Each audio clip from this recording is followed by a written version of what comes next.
mi jednom stari o Zagrebu kojeg nema, o ljudima što su bili pa ostali uspomena kad je Sava bila čista. Neki su je, kaže, pili, o curama sa Gornjeg grada i o nekupljenoj vili. Tješio se jer u meni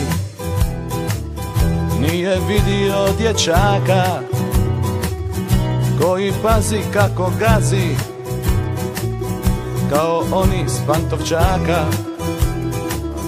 Sve se tako brzo mijenja, a na svijetu ništa novo, a od svega što je pričao zapamtio sam i ovo. Ja zbog žena nisam htio, a zbog Dinama sam pio, zbog Dinama kad je gubio. Ja zbog žena nisam htio, a zbog Dinama sam pio, zbog Dinama kad je gubio.